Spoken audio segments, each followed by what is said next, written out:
सब सारे festivals and हो चुके हैं और आप सबका भी अब मन भर चुका होगा फेस्टिवल सेलिब्रेशन से। तो आज से हम लोग नए तरीके से पढ़ने वाले। देखो हमारे नोट्स दोनों लैंग्वेज में अवेलेबल है, बट मैं बोलता हिंदू में यानी एक्सप्लेन हिंदी में करता हूँ। एंड जो स्लाइड में रखता हूँ या जो आप पीपीटी समझ लो जो भी, वो मैं रखता हूँ इंग्लिश में। कारण क्या है कि अगर हिंदी इंग्लिश दोनों में रखूंगा तो टाइम बहुत लगेगी। मैं आपको दोनों नोट्स दिखा दूंगा, कोई प्रॉब्लम नहीं है, आप समझ जाओगे, समझदार हो आप, ठीक है। तो चलो आज हम लोग जो पढ़ने वाले हैं उस पर फोकस करते हैं। हमने क्या क्या पढ़ा था एक बार रिवीजन कर लेते, याद करिएगा। हम लोग मार्केट पढ़ा था, मार्केट के बाद हम लोग लेबर एंड इसके थियरीज, प्रोडक्शन की थियरीज, ये सब हम लोग पढ़ रहे थे। उसी के सिराज में डिमांड एंड सप्लाई था। आपको ये तो पहले से मिला होगा, आपने देखा भी होगा, है ना। आप में से कितने बच्चे ऐसे हैं जिनको ये चीज दिखी थी पहले, बताइए। कितने ऐसे स्टूडेंट हैं जिनको ये डॉक्यूमेंट शेयर किया गया है तो उन्होंने देखा है? ध्यान से बताइएगा, कंफ्यूज नहीं होना है, परेशान भी नहीं होना है, ठीक है। Is it correct? यस, आ जाइए। तो प्रोडक्शन वाला चैप्टर आपने देखा हुआ है। प्रोडक्शन के बाद अगर हम देखें तो डिमांड एंड सप्लाई हमारा एक चैप्टर है। ये डिमांड एंड सप्लाई जो है, ये चैप्टर इस तरीके से आप, हाँ बिल्कुल, आपको अगर काउंसलिंग सेशन में भाग लेना है, एक स्टूडेंट पूछ रहे हैं तो कैसे आना हो। काउंसलिंग सेशन हमारे व्हाट्सएप ग्रुप को ज्वाइन कर लो। काउंसलिंग में आपको करियर के लिए बेस्ट अपॉर्चुनिटी कौन सी है और किस तरीके से आप उसमें अपने करियर में एक चार चांद लगा सकते हो, ऐसे भटकोगे नहीं, टाइम वेस्ट नहीं होगा, तो आप जिंदगी में ज्यादा तेजी से आगे बढ़ोगे। तो उसके लिए हम एक सेशन रखते हैं, जब भी रखेंगे आपको उसका नोटिफिकेशन चला जाएगा। तो जल्द से जल्द हमारा व्हाट्सएप ग्रुप ज्वाइन कर लीजिए। और भी बहुत सारे बेनिफिट्स है व्हाट्सएप ग्रुप के, टेलीग्राम ग्रुप के, तो वो कर लीजिएगा। डिमांड एंड सप्लाई का बहुत ही इजी कॉन्सेप्ट होता है। देखो आप सीधे याद रखो, चाय की कीमत तब बढ़ेगी जब चीनी का सप्लाई कम हो जाएगा। अक्सर ऐसा होता है, दूध की सप्लाई घट जाए, चाय पीने वाले तो उतने ही रहेंगे, तो आप पे ये असर नहीं पड़ेगा। अब आपको डिमांड की बात, demand refers to the quality of good और सर्विसेज दैट कंज्यूमर्स, मतलब डिमांड क्या होता है, आपको मैं बेसिक लैंग्वेज में समझाऊं अगर, तो डिमांड और एंड सप्लाई ऐसे समझो कि आपको घर बनाने के लिए कुछ चीजें चाहिए, ईंट चाहिए, रेत चाहिए एंड सीमेंट चाहिए। सपोज दैट कि आपने ऑर्डर लगाया, वैसे ही सारे लोगों ने ऑर्डर लगाया, तो जो आपके यूटिलिटी के लिए या आप विलिंग रखते हो कि हमें भाई इच्छा है कि ये चीज चाहिए, उसको डिमांड कहेंगे, ठीक है। आप वेरियस प्राइसेस पे भी उसे खरीद सकते हो, एक गिवन टाइम पीरियड में इसे खरीदोगे। हो सकता है क्वार्टरली देखा जाता है, क्वार्टरली में आपको सीधा याद रखना है कि 3 महीने का 4 क्वार्टर होता है। तो इस क्वार्टर में डिमांड बढ़ गया, घट गया, आप सुनते होंगे, जैसे पेट्रोलियम का हुआ या और भी चीजों का। लॉ ऑफ डिमांड क्या कहता है? When the prices of goods fall the quality demands rises, the quantity demands rises. अब मान लो, आपको समझा देता हूं कि मान लो आप 2200 रुपए क्विंटल गेहूं खरीदते थे, अब इस 2000 रुपए क्विंटल होगा, तो जो गेहूं जो खरीदने वाले, स्टोर करने वाले लोग हैं, वो क्या करेंगे? खरीद लेंगे। सोने के साथ क्या हुआ था? सस्ते रेट पे जब रसिया यूक्रेन का वॉर हुआ था तो सोने का भाव बहुत गिर गया था, लोगों ने खरीद लिया। आज सोने का भाव देखो, गोल्ड रेट देखो, चांदी के रेट देखो, है ना। तो कहने का मतलब क्या है भाई, कि ये बहुत तेजी से तभी बढ़ेगा जब आप उसके डिमांड एंड सप्लाई को टच करोगे, यानी गवर्नमेंट के द्वारा हो, किसी व्यक्ति के द्वारा हो, तभी। प्राइस किसी का क्यों घटता है? सपोज करो कोई नई सब्जी मार्केट में आती है, ये सब प्रैक्टिकल चीजें मैं बता रहा हूं जो आप ऐसे ही देखते रहते हो। तो जैसे गोभी की बात हम करते हैं, गोभी नया नया अभी मार्केट में आया है तो उसकी प्राइस है 100 रुपीज किलो, ठीक है। गोभी 1 महीने के बाद खाओगे वो हो जाएगा 30 और 20 रुपीज किलो। क्यों भाई? क्या कारण है ऐसा होने का? क्या कारण है ऐसा होने का? कारण सिंपल सा है, क्योंकि उसकी डिमांड उतनी ज्यादा नहीं रही और सप्लाई बहुत बढ़ गई है। डिमांड सेम है, सप्लाई बहुत बढ़ गई है। वही चीजें हैं, लॉ ऑफ डिमांड कहता है when the prices falls the quantity, यानी जो क्वांटिटी है यानी संख्या में जो चीजें हैं वो demanded rises, and when the prices rises the quantity demanded falls. जब प्राइस बढ़ जाएगी तो उस चीज की डिमांड घट जाएगी। आप जैसे कुछ चीजों में ये लागू हालांकि नहीं होता, जैसे ऑडी कार हो गया, उसका अगर 4 लाख प्राइस बढ़ जाएगा तो उसकी डिमांड वही रहती, क्योंकि उसको खरीदने वाले जो लोग हैं ना, वो 4 लाख ज्यादा देकर के भी खरीदेंगे, क्योंकि वो शान के लिए लोग खरीदते हैं। Ceteris paribus, other things remaining constant, ये कॉन्सेप्ट है, याद रखिएगा। डिमांड कर्व क्या होता है? तो downward sloping from left to right, ये कर्व, डिमांड कर्व आप सर्च कर सकते हो, देख सकते हो। इसमें आप सीधा समझो, इसके रिलेशन को समझना है आपको। Inverse relationship between price and quantity demanded. देखो इनवर्स रिलेशन मतलब एक बढ़ेगा दूसरा घट जाएगा। अगर कोई मार्केट में गोभी आ गया ज्यादा, प्याज ज्यादा आ गया, तो उसकी रेट डाउन हो जाएगी। यही आपका डिमांड कर्व बनाएगा। तो आप सीधा कर्व ऐसे खींचते हो ना, ये वाई एक्सिस एक्स एक्सिस रखते हो इसको, तो एक बढ़ेगा तो दूसरा घटेगा, ये ध्यान रखिएगा। इस एक्सिस को ये डिनोट करेगा और ये ग्राफिकल फीचर्स पे आप देखते हो उसे। Determinants of demand, prices of the good. अच्छा, किसी चीज की डिटरमिनेंट क्या है? वैसे तो ये माइक्रो इकोनॉमी का चैप्टर है, लेकिन आपको ये पढ़ना चाहिए क्योंकि आपके सिलेबस में है भाई।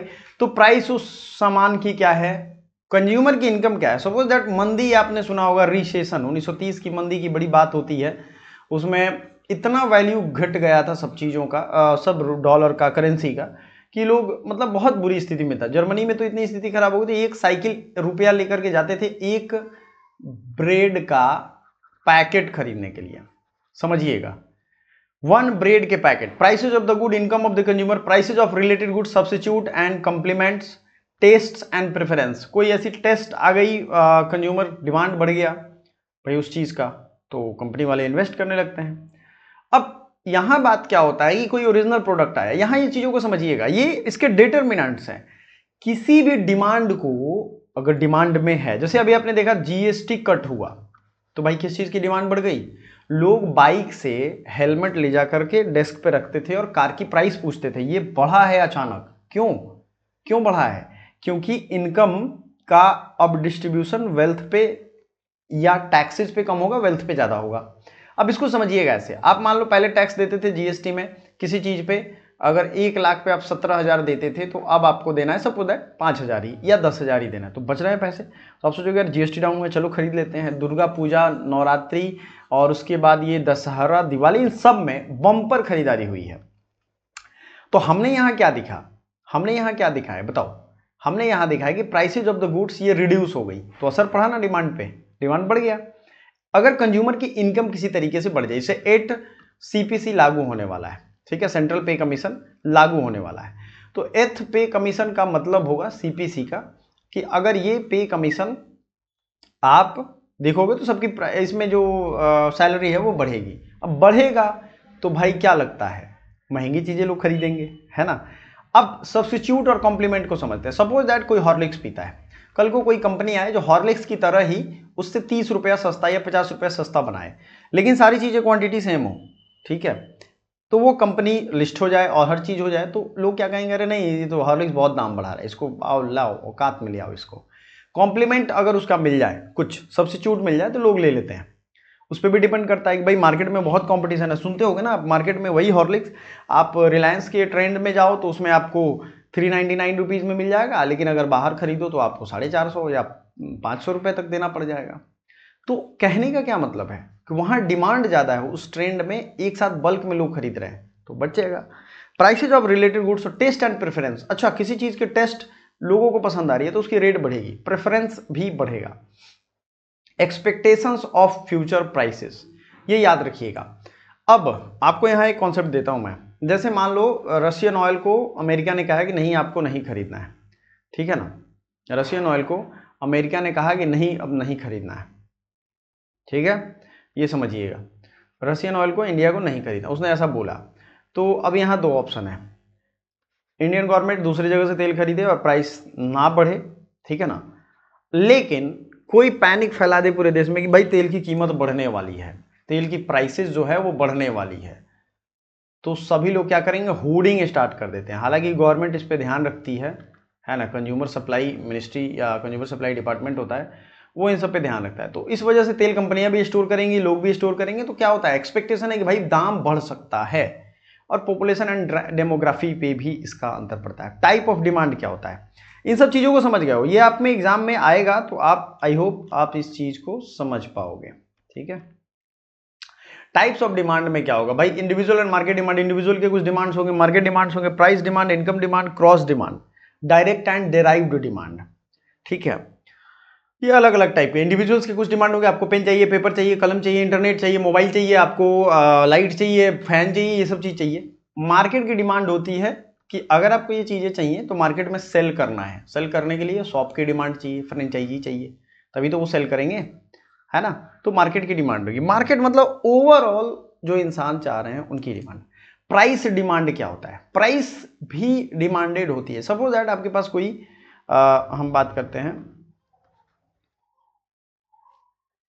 एक इनकम डिमांड हो गया, एक ग्रॉस डिमांड हो गया। हालांकि ये नहीं पूछेगा, ठीक है, लेकिन आपको ध्यान रखना है direct and derived demand type of demand में आएगा। ये पूछेगा नहीं cross demand and income demand, लेकिन आप लोग एक नोट बना लो, मैं आपको बता दे रहा हूं, ये आपके लिए इजी रहेगा। इंडिविजुअल एंड मार्केट डिमांड तो आप समझ गए, प्राइस डिमांड का कॉन्सेप्ट देख लो। What is price demand?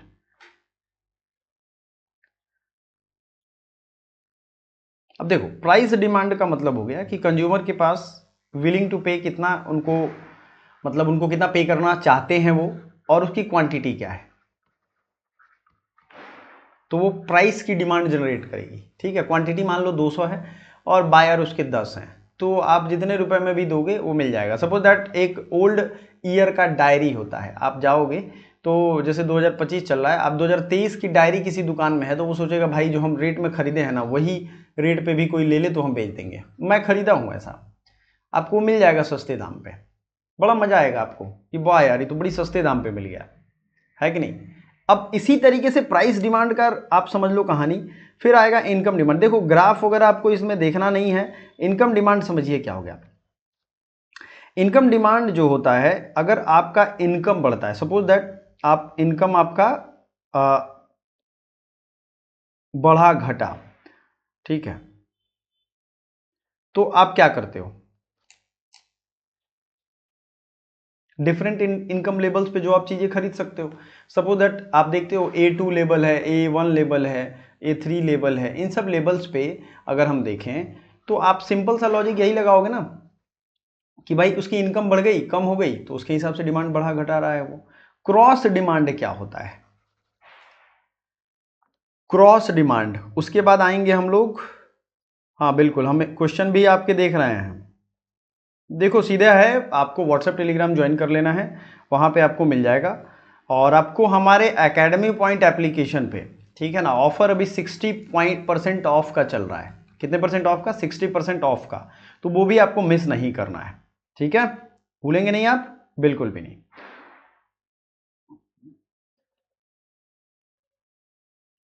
Cross demand भी हम लोग अभी समझेंगे, बट पहले इनकम डिमांड आपका क्लियर हो गया। ऑफर का फायदा हाँ बिल्कुल ले सकते हैं, नोट्स भी मिल जाएगा, PYQ भी मिल जाएगा, ये सब मिल जाएगा। तो क्रॉस डिमांड पे आते हैं। सपोज दैट चीनी और चाय, चीनी और चाय इसको समझाते हैं।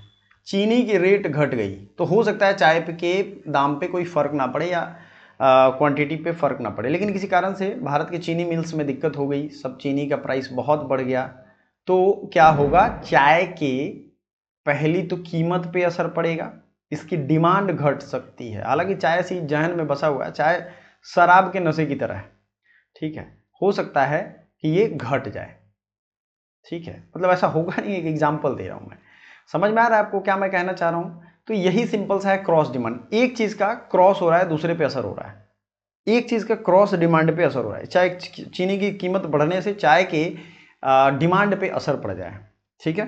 जो बहुत सारी ऐसी चीजें हैं मैं आपको बता रहा हूं, जैसे स्टील की प्राइस मान लो घट जाए, स्टील की प्राइस डाउन हो जाती है, तो स्टील की प्राइस डाउन होने से कंस्ट्रक्शन सेक्टर में हो सकता है स्टील की डिमांड बढ़ जाए।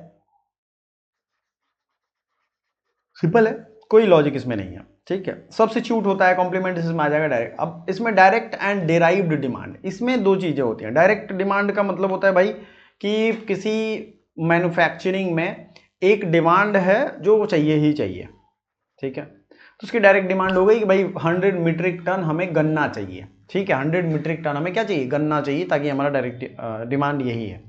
डेराइव्ड डिमांड का क्या मतलब होता है बताइएगा, कुछ लोग और हैं जो बताना चाहते हैं डेराइव्ड डिमांड। डेराइव फॉर्मूला याद है आपको, उससे जुड़ा हुआ, ठीक है, उससे जुड़ा हुआ, जब किसी अदर से जुड़ा हुआ हो, अदर आइटम से जुड़ा हुआ। सपोज दैट कोई कपड़े का मिल है, कपड़े का मिल है भाई, ठीक है, उस मिल में मशीन हो गई खराब और वो मशीन बनने में 6 मंथ लगेंगे, 6 मंथ लगेंगे, ठीक है ना। वो मशीन बनने में कितने मंथ लगेंगे? 6 मंथ लगेंगे। तो ये 6 मंथ लगने के लिए तो कपड़े का तो हम जमा नहीं करेंगे, वो जो सूत आता है या वूल आता है वो तो हम जमा नहीं करेंगे। तो हमने क्या किया, मशीन खराब होने की वजह से वो डेराइव्ड डिमांड कम कर दिया, यानी उसकी वजह से या उस पर डिपेंडेंट था वो डिमांड। समझ में आ गया? या फैक्ट्री में आग ही लग गई तो कपड़ा जमा कहां करेंगे भाई? Elasticity of demand, price elasticity होता है। इलास्टिक मतलब इलास्टिक देखते हो ना आप, कपड़ा पहनते हो, इलास्टिक होता है। Percentage change in quantity demanded due to change in price. अब मान लो 10% किसी चीज का कीमत बढ़ गया तो कितने परसेंट उसकी जो है डिमांड घट रही है, ठीक है। Income elasticity, dash percentage change demand due to income. अगर इनकम में कुछ चेंज हुआ है तो किस तरीके का होता है बताइए? इनकम इलास्टिसिटी इसे कहते हैं। Cross elasticity, dash percent change in demand of one good due to price change of another. इसको क्रॉस इलास्टिसिटी कहते हैं। एक चीज के प्राइस में अंतर डालो, दूसरे पे असर। क्रॉस में फिर चीनी और चाय, सही है। ये सारा कॉन्सेप्ट हमने समझा दिया। अब देखो बच्चा लोग, कुछ चीजें हैं बहुत ग्रास्प है, वो आपको समझ में तभी आएगा जब इन सब चीजों को आपने नोट किया होगा। तो शॉर्ट नोट्स में भी किसी तरीके से नोट्स कर लो। दिमाग तो इतना एक्टिव है नहीं कि आप सारा चीज दिमाग में एक साथ स्टोर कर लो फिर भूल जाओगे, तो कोशिश करो कि अलग अलग नोट। अब डिमांड एंड सप्लाई पे आते हैं। सप्लाई आपने देखा है, सप्लाई क्या है भाई?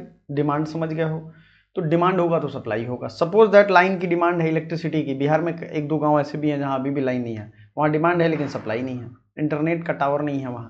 Supply is the quantity of goods और services that producers are willing and able to offer for sale at different price over a period of time. इसको समझिएगा आप कहानी, मैं जो कहना चाह रहा हूं। Supply is the quantity of a good और services that producers are willing and able to offer for sale at different price. अब डिमांड की तरह लग रहा है ना ये, उसने डिमांड किया कि हमें इस प्राइस पे चीजें चाहिए, आप सप्लाई कर रहे हो डिफरेंट प्राइस पे डिफरेंट टाइप पे। अब बोलते हो नहीं भाई अभी तो वड़ा पाव की कीमत 35 रुपीज़ है, अभी इसके बाद आओगे तो महीने बदल जाने पे 70 रुपीज़ हो जाएगी। डिफरेंट टाइप स्लैब्स हो गया है। लॉ ऑफ सप्लाई क्या कहता है? As the price of goods increases, अगर किसी भी प्राइस, किसी भी मतलब वस्तु की प्राइस बढ़ती है तो quantity supplied also increases, quantity supplied also increases and vice versa. समझिए इसको। अब मैं यहां दो चीजें होती है, किसी चीज की प्राइस बढ़ती है तो क्या करते हो आप लोग? आप या तो स्टोर करते हो उसको, या उसकी कीमत इक्विलिब्रियम यानी समान रखने के लिए आप उसकी क्वांटिटी बढ़ा देते हो। सपोज दैट मार्केट में प्याज कम होगा, आप देखते हो सरकारें क्या करती हैं, प्याज भर भर के भेजती हैं कि भाई उसकी दाम ना बढ़े, इलेक्शन में वो हार जाते हैं। चीजों को समझिएगा। सप्लाई कर्व क्या होता है? सप्लाई कर्व मतलब upward sloping from left to right, shows direct relationship between price and quantity supplied. अब यहां आपको मैं समझाता हूं, इस चीज को समझिएगा। वो ये है कि आपको सप्लाई कर्व, डिमांड कर्व आपने देखा था, ठीक है ना, ये लेफ्ट टू राइट जाता है, उसका भी आपने देखा था। So direct relation between price and quantity supplied. अब अगर क्वांटिटी पूरी आ रही है तो प्राइस स्टेबल रहेगा, क्वांटिटी कम हो गई, सप्लाई कम हो गई तो डिमांड अगर उतना ही है, सपोज दैट पहले मार्केट में 100 चीजें थी, अब किसी वजह से 60 चीजें हो गई, तो उसका प्राइस क्या हो जाएगा? बढ़ेगा। समझ में आ रहा है? Determinants of supply, prices of the good, cost of production, technology, prices of related goods, number of sellers, ये सब डिपेंड करते हैं।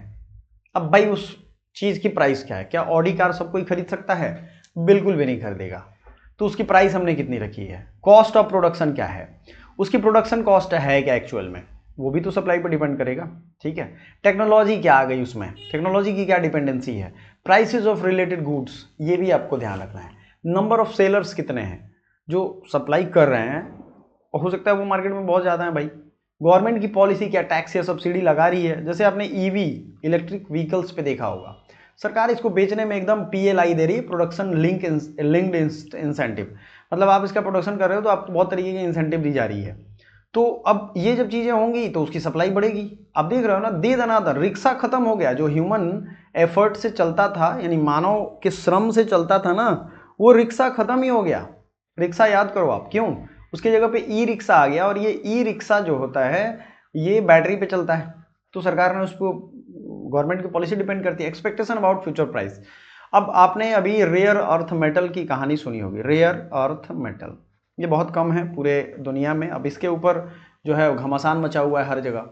तो रेयर अर्थ मेटल की ऐसे अनुमान लगाई जा रही है कि चिप, मोबाइल में जो चिप यूज होता है, तो इसकी प्राइस बढ़ने वाली है क्योंकि रेयर अर्थ मेटल की सप्लाई चेन डिसरप्ट होने वाली है। देखो दुनिया में हमेशा ही कुछ ना कुछ तरीके का युद्ध चलता रहता है, आप इसको समझ लो। कोई ना कोई डिफरेंट टाइप के वॉर्स जो हैं हमेशा चलते रहते हैं, इसमें आप कुछ नहीं कर सकते हो, ठीक है। क्लियर एंड क्लियर इसमें अपने एडवाइस दिमाग में रखना है आपको, ये सजेशन रखना है कि हमेशा तो डिमांड एंड सप्लाई का इस पर बहुत ही बेहतर असर पड़ता है, आप इसको समझ सकते हो, ठीक है। ये आप समझ लो।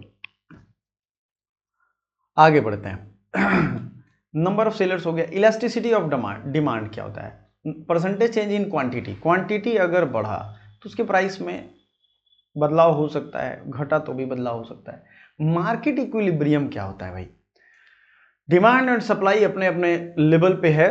कई बार कंपनी क्या करती हैं, वो आर्टिफिशियल आपको दिखाएंगी कि डिमांड भाई बढ़ गया है, जल्दी से ले लो नहीं तो खत्म हो जाएगा, ठीक है ना। आर्टिफिशियल इमरजेंसी आपको दिखाती हैं वो, तो वो आप क्या करते हो, लेके जमा कर लेते हो कि नहीं भाई ले लेते हैं। Occurs when quantity demanded equals quantity supplied at particular price, this price is called equilibrium price and the quantity is equilibrium quantity। Clear है, ये याद रखना, ठीक है।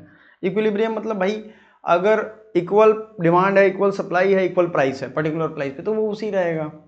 जैसे मैं आपको एक चीज़ दिखाता हूँ, चीनी की प्राइसेस पिछले कई सालों में 40 रुपीज़ के आसपास थी, अब ये बढ़ के 50 रुपये के करीब धीरे धीरे देखो इसको बढ़ाया गया है। आप समझो, लोग कहते हैं ये गवर्नमेंट ठीक है, वो है, आप खुद सोचो सिलेंडर का क्या हाल हुआ आपने देखा है। तो कोई भी सरकार हो यार, ये नेताओं का काम था जनता की सेवा करना। अब नेता समझ गए हैं कि जनता को किस किस तरीके से घेरा जा सकता है, वो अपनी मतलब पूरी एक सिस्टम बनाया हुआ है, समझ लो आप। ये सब चीज़ें shift versus movement. Movement occurs due to change in prices along the curve shift, वो ग्राफिकल है। कुछ थियरीज हैं, देखो ये कहने का मतलब है कि आप ये थियरीज चाहो तो पढ़ सकते हो, लेकिन लेकिन लेकिन इसको या तो हम अलग उसमें पढ़ेंगे क्योंकि ये पूछेगा नहीं आपको, ठीक है ना। ये पूछेगा नहीं आप में, इतना टफ चीज और इतना डिफिकल्ट आप में नहीं पूछेगा, रीजन नहीं है, ठीक है, ये याद रखिएगा।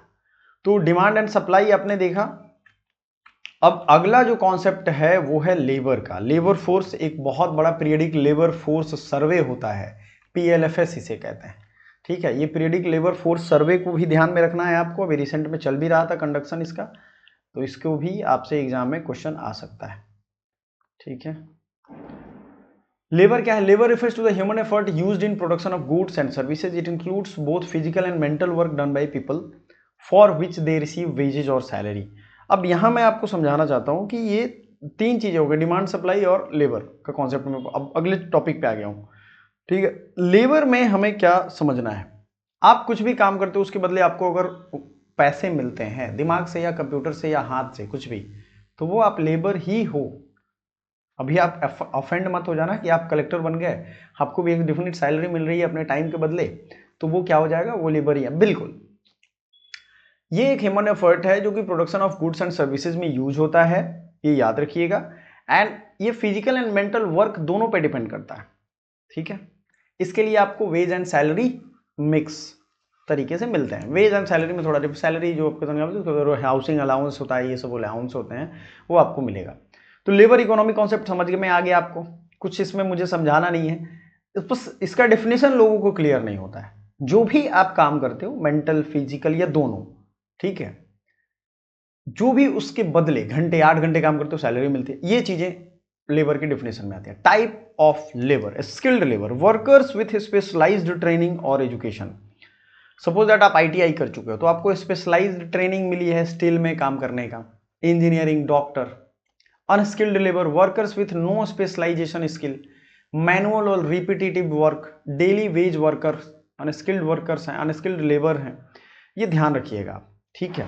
सेमी स्किल्ड लेबर क्या होते हैं? अनस्किल्ड मतलब जो जैसे हाथ में उठा करके मुंडी पे उठा काम करते हैं। Semi skilled labour, workers with limited training and skills, worker जो होते हैं जिनके मशीन ऑपरेटर्स होते हैं, जिनको लिमिटेड ट्रेनिंग है, manual labour involving physical effort, mental labour involving intellectual effort, teachers and programmers, ठीक है ना, ये होता है।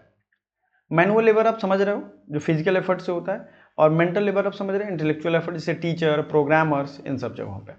अब आते हैं कैरेक्टरिस्टिक्स ऑफ लेबर। लेबर की क्या कैरेक्टरिस्टिक्स, जैसे आप हो तो भाई आपकी कुछ कैरेक्टरिस्टिक, आप लेजी हो, एक्टिव हो, आप बहुत मतलब बोल्ड हो, ये सब चीज़ आपकी कैरेक्टरिस्टिक्स हैं। इसी तरीके से लेबर परिसेबल होता है, ये आप इसको बाद में यूज नहीं कर सकते। ऐसा नहीं होगा कि इसको स्टोर कर लें बाद में यूज कर लें, नहीं, आप में जो है वो स्टोर वो आप जब यूज करोगे तभी होगा, ठीक है, ये बात की यूज के लिए स्टोर नहीं कर सकते हो आप। इनसेपरेबल फ्रॉम द लेबरर, ऐसा नहीं है कि इसको कमोडिटी के टाइप पे सेल किया जाए, ये लेबर से अलग नहीं है, ठीक है। मेहनत करेगा जो आदमी, उससे मेहनत को कैसे अलग करेंगे।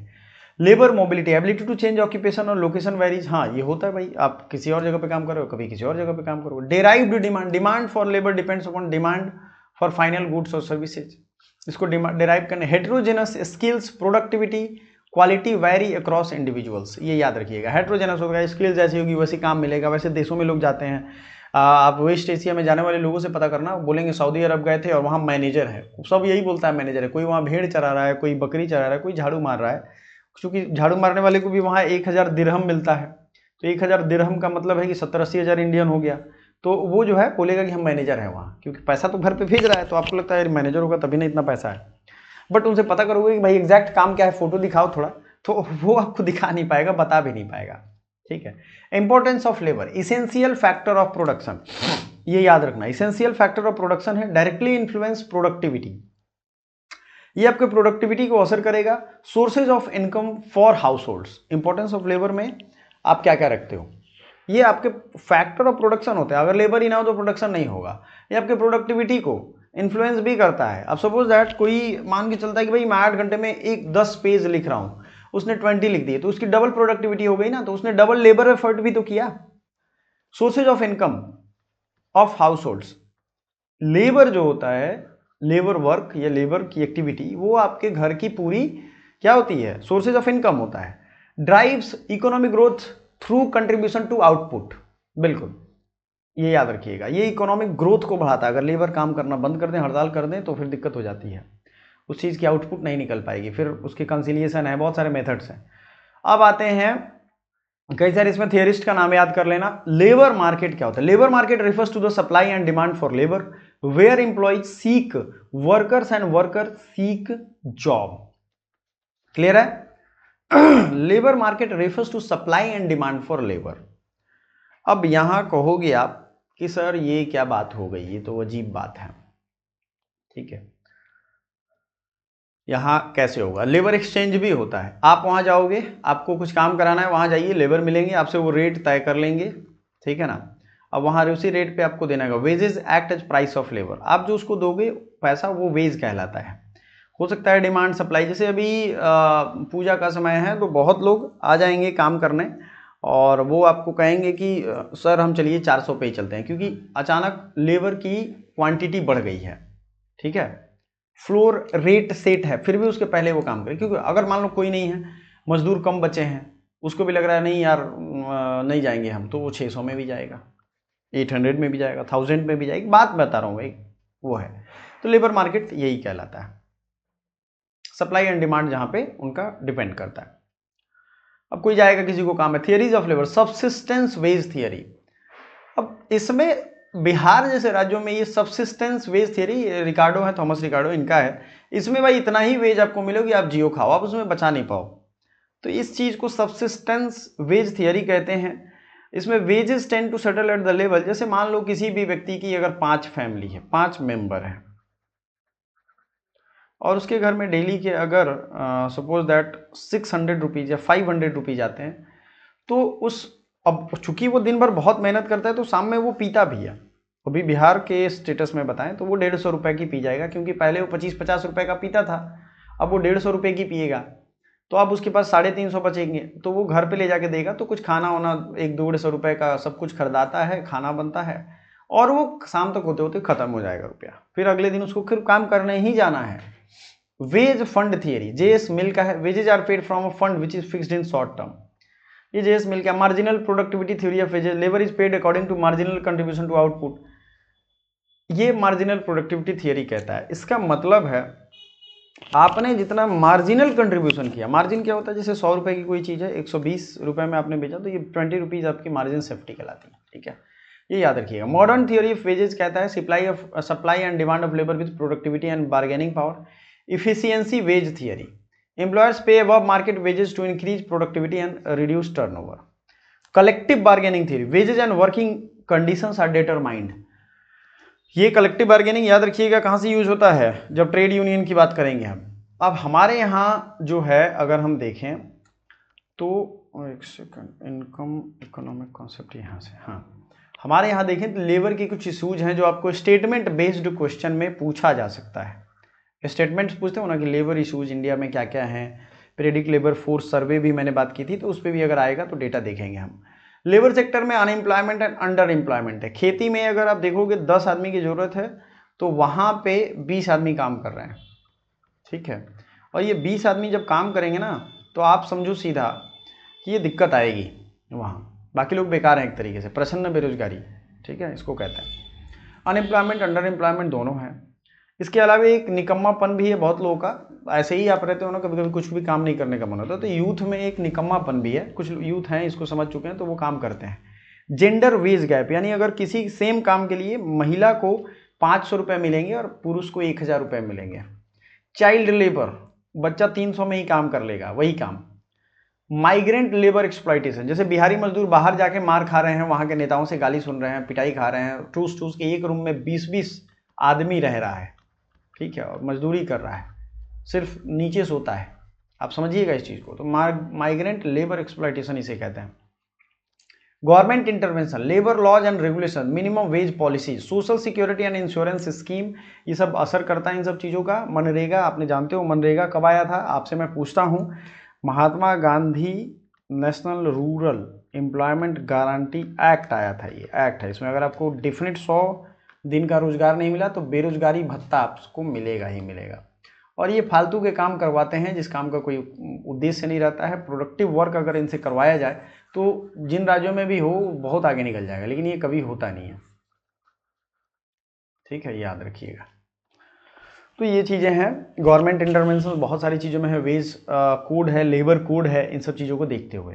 तो कुल मिला के डिमांड, सप्लाई एंड लेबर का कॉन्सेप्ट हमने पढ़ा, 3 चीज़ें पढ़ी हमने जो कि बहुत डिमांडेड है आपके एग्जाम में, डायरेक्टली क्वेश्चन चूंकि सिलेबस का है तो पूछा ही जाएगा। Thank you so much, bye for now.